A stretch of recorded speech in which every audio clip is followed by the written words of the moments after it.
we're going to bring someone on the line now that we are very happy to have on the air with us tonight. He's a musical... God, he's a very diverse guy, man. He's got a 26 CD cassette tape that came out called Golden Apples that I love. And he was kind enough to give me his very last copy, like of his own copy. Who does that? I'll tell you who does that is SR Woodward. SR, how are you doing, bro? Good. How are you doing? Better now that you're here. All right. You finally got somebody that isn't legendary, except in my own mind. No, I'm not going to say it again because I get fined every time I say legend. In your own mind. Yeah, you guys are legends in Ashland, so whatever may be. Well, thank you for that copy of your new, the cassette tape, not new, but your cassette tape Golden Apples from 2016. That thing is like it's like a little masterpiece. It's got like all kinds of different elements, and I think you summed it up with your Instagram post, and you called yourself a punk jazz. Yep. That was something Jaco Pastorius, a song he came up with. And I said, that sounds like a good idea. I'm going to run with it because that's two things, like I, gravitated to. So, yeah, that tape came out in Scotland on Ice Cream for Crow Records. A guy named Casper Hazy's put that out. So, he went through the trouble of putting stickers on it and everything, which cost money, so thanks to him. Yeah, and you've worked with some interesting people in your time. Just because of time constraints, I'm trying to cut to the chase. Now, you worked with some people from Tom Waits' band, correct? Yeah, Ralph Carney, what is that, the Law of Attraction? I don't know if that's real or not, but Manifestation. I listened to all these albums of people, and then if I was going to, I just hang out online where interesting people are doing stuff. I start talking to them, and they like what I'm doing. And obviously, I like what they're doing. So we get together, and he passed away like a month after I did that. So it was really great to work with him right before that. Wow, that's interesting timing, man. You must have felt like that was some kind of definite. And I do believe there is manifestation just like that. Like you're putting your energy into something, and it manifests in a really creative and awesome way. Yeah, well, that's one of my talents is putting unlikely things together, odd things together.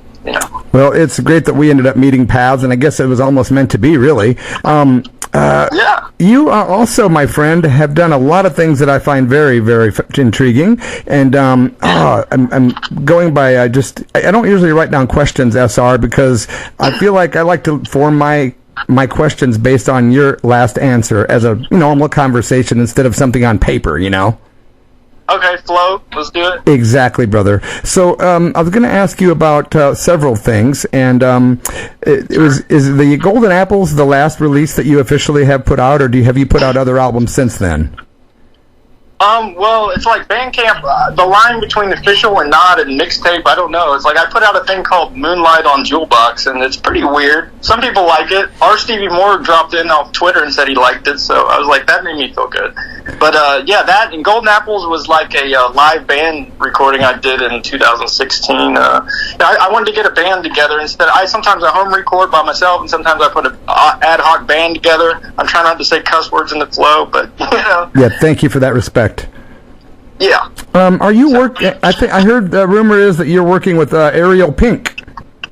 I don't know about that. I mean, whoever he voted for, I'm not worried about it. I think he's a musical genius, and he just said, I got some songs if you want to try out whatever you want to do on them, and I said I'd love to. So I'm just, working on some songs, probably won't even, may or may not be used, but just to even do it, I really liked his music, so. Yeah, that's really cool. Ariel's been on the show, as you already know, and I thought that would be almost a perfect collaboration with you doing even one song with Ariel Pink. I would definitely pay the price of admission, bro. You want to know the story about how I heard Ariel Pink's music? One of my girlfriends, because I was naturally doing a similar thing to him, and I was at home recording with all my, influences as a kid, and one of my girlfriends in 2008 said, oh yeah, like you're doing his music, and I'm like, was that a challenge? I can do some music like that, so. But, I was like 19, how kids are. Yeah. Didn't you recently record, I know a lot of people know who Bam Margera is. He's been in the news a lot for his unfortunate instability and stuff like that. But weren't you recording at Castle Bam or something, which is Bam's old residence, and now his brother runs it or something? Yeah, Jess Margera runs it. Well, basically, I'm going back and forth with them on dates. They got Prince's Purple Rain board for somehow or other. But I do stuff like that sometimes. I'd be like, okay, I want to go somewhere where I'm going to make myself be prepared and practice, and I'm not going to waste my time, and they're not going to waste their time, So, it makes me have to practice and get my stuff together if I'm going to be going to somewhere like that. So yeah, but we're going back and forth on dates and stuff. Anybody can do it. Like, they have affordable rates. Castle Band, look them up. Hashtag, whatever. Really cool, really cool. Tell us about some of the other folks you've worked with. Anybody that comes to mind that you'd like to, to pass on and tell us about it? Yep. One guy I worked with is named Yasser. Like I said, putting unlikely things together when I was doing that Golden Apples album. This guy sort of invented New Age music. And, I emailed him once just talking about, like, cosmic stuff. And then, and then next thing you know, he's putting, like, spacey synthesizers on the song called Living Information. So, like I said, just things. I got his album at the local record store, and it was like, really ethereal sounds and otherworldly stuff. So he added an otherworldly touch to that song, and I'm happy about it. Wow, very cool story. Yeah. What age did you become a musician and start actually making your own music? Probably as a kid, I was even doing, like, on the karaoke machine. It's like we have a shared cultural experience. We all, especially before the internet, you can attest to that. Like, how is it that we all see the same things but gravitate to certain things over another? So I could hear all the layers of songs on the radio, and I'm like, I'm gonna go in that direction. And then later into punk rock bands, you know all about that. That's like boot camp. Put your own band together, tour many. This label's half interested. We're opening for this Hawthorne hype band, whatever. In band fighting egos and stuff like that. So teenage years, punk rock bands, whatever, all my life, really. Yeah, I understand. And you've always been based in Ohio, is that correct? Yeah, and then, like, I go maybe, like, put a band together. Like, my albums, like, they're kind of freewheeling. Like, I might have just a live track on there of a band I put together in New York City for one day, like a street percussionist with a, classical level saxophone player. And we do one-off show, and I record some of that, and that's part of the album. So, yeah, based out of Ohio, but, I like to go other places. Yeah, are you in Cincinnati area? Yeah, about, yeah. Okay, yeah, I know I sent a package to you once, but my memory sucks, and I'm like, I think Cincinnati, but I don't want to presume. Yeah, Lion's Mane mushroom is good for the memory there. Yeah, that's what I take, dude. I'm actually currently out of Lion's Mane, but I will definitely get a bottle this week.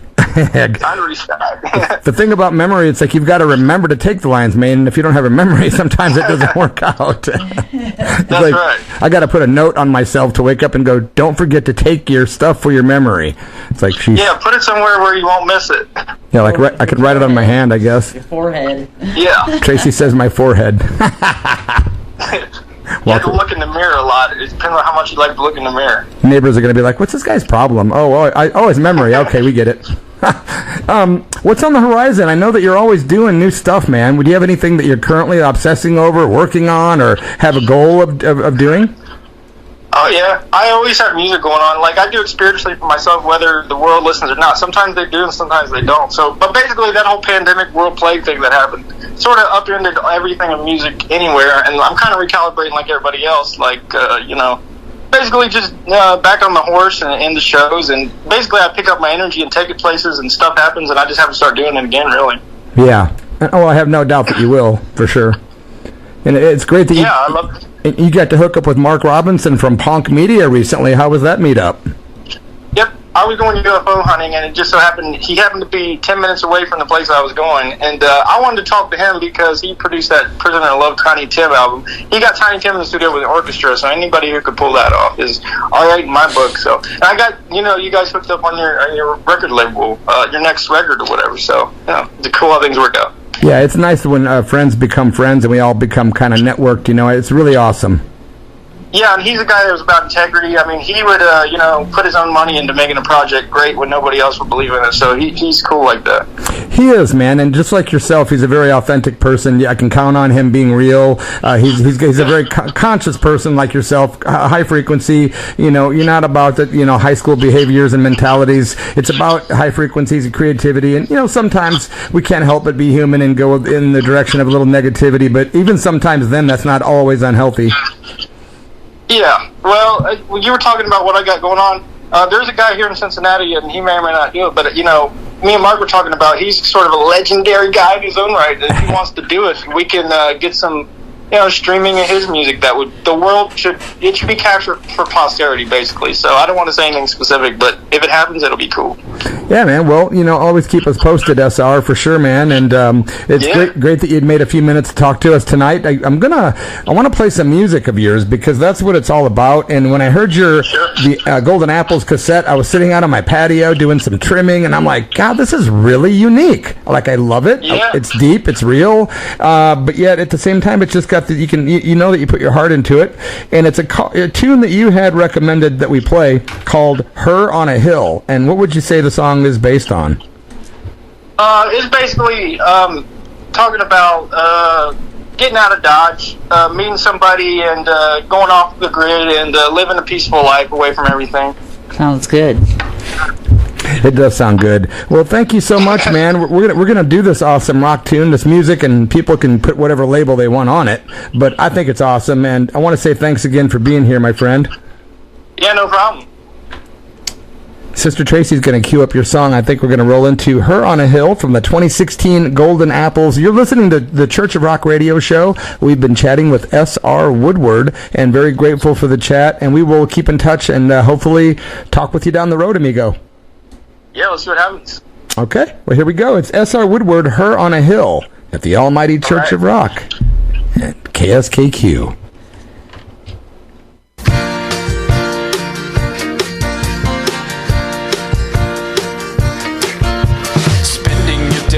Up with her on a hill would be a most fine gift for one to receive. Telling yourself that you probably will is better than you own. And how I'd like to spend the year away from EMF, my dear, with you by my side. A connection grown with time. Spending your days up with her on a hill would be the perfect shortest straw to retrieve. Throwing the clay on the pottery wheel while I sing my song.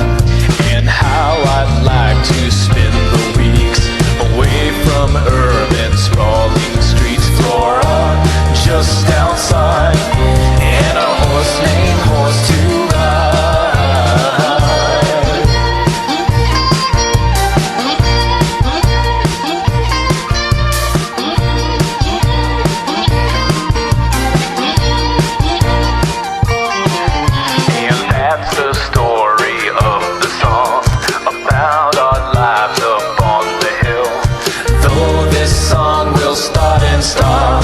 We'll be singing still,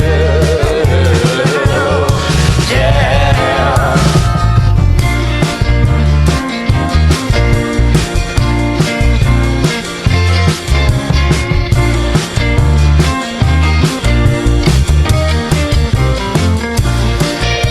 Spending your days up with her on a hill would be a most fine gift for one to receive. Telling yourself